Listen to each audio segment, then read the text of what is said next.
नमस्कार, मैं हूं शेख समीम। आप देख रहे हैं जनता की आवाज़। बिंदापत्थर मंडल में पूर्व प्रधानमंत्री भारत रत्न अटल बिहारी वाजपेयी जी के उनकी 100वीं जन्म जयंती के उपलक्ष्य में एक गोष्ठी का आयोजन किया गया। इस कार्यक्रम में पदाधिकारी गोड्डा के पूर्व विधायक श्री अमित कुमार मंडल, प्रदेश मंत्री मुन्ना मिश्रा, नाला विधानसभा से पूर्व प्रत्याशी रहे श्री माधव चंद्र महतो, जिला अध्यक्ष सुमित सरन, सुजाता भैया, सुनील हांसदा, अभय सिंह, राम सिंह, कृष्णा महतो, प्रभास हेम्ब्रम, दुलाल सिंह उपस्थित रहे।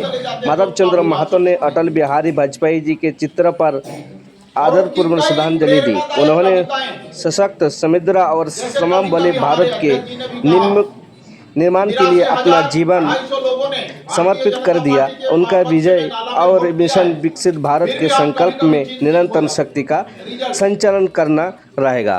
धन्यवाद। अटल जी की कि ना हार में ना जीत में किंचित नहीं, भयभीत में, संघर्ष के रास्ते में जो भी मिला यह भी सही और वो भी सही। वो कहते थे, हार नहीं मानूंगा, रार नहीं ठानूंगा, काल के कपाल पर लिखता मिटाता हूं, गीत नया गाता हूं, गीत नया गाता हूं, गीत नया गाता हूं। तो यह प्रेरणा, और जैसे कि लोगों ने कहा कि समृद्ध भारत की नींव और सुशासन का पहला अध्याय अगर भारतीय राजनीति में अगर किसी ने गढ़ा, किसी ने रचा और किसी ने स्थापित करने का काम किया तो वो कोई नहीं बल्कि हमारे भारतीय जनता पार्टी के प्रथम राष्ट्रीय अध्यक्ष, जनसंघ के संस्थापक नेता आदरणीय अटल बिहारी वाजपेयी, जिन्होंने शहर को जोड़ने के लिए स्वर्णिम चतुर्भुज का कॉन्सेप्ट लेकर आया और गांव के पगडंडियों को अगर पक्की सड़क बनाने का संकल्प लिया तो उनका नाम प्रधानमंत्री ग्राम सड़क योजना के रूप में फलीभूत हुआ। और यही कारण है कि आज आपका भारत के लगभग गांवों में कालीकरण उसका हो चुका है, पिचिंग हो चुका है।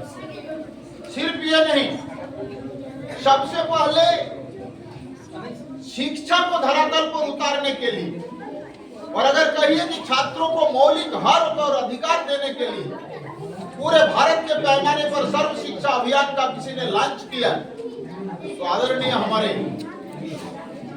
अटल बिहारी वाजपेयी जी। इन तमाम चीजों को अगर आप जोड़ के देखते हैं और उनका कॉन्सेप्ट को अगर देखते हैं, उनका तो था कि सभी नदियों को जोड़ना चाहिए ताकि एक तरफ सुखाड़ और दूसरे तरफ बाढ़ का स्थिति ना बने। ये तमाम कॉन्सेप्ट भारत को एक समृद्ध भारत बनाने का, और सिर्फ इतना ही नहीं, आप याद कीजिए जब पोखरण का एटॉमिक परीक्षा हुआ, परमाणु विस्फोट जब पोखरण में हुआ तो पाकिस्तान के तत्कालीन प्रधानमंत्री अमेरिका में बैठकर और अमेरिका से अटल जी को बुलाने का प्रयास हुआ। उन्होंने कहा कि मैं जो भी किया हूं सही किया हूं और जानबूझकर किया हूं। और तब से लेकर पूरे विश्व के पटल पर एक परमाणु संपन्न देश के रूप में भारत की भी गिनती होने लगी। उनके समय में कारगिल का युद्ध आया जिसको डट के इन्होंने मुकाबला किया और भारत को चारों ओर एक समृद्ध और मजबूत राष्ट्र का नींव रखने का काम अगर किसी ने किया तो अटल जी ने किया। इसलिए आइए मित्रों, इनके दिखाए हुए रास्ते पर चलकर हम भारत को परम वैभव तक पहुंचाएं।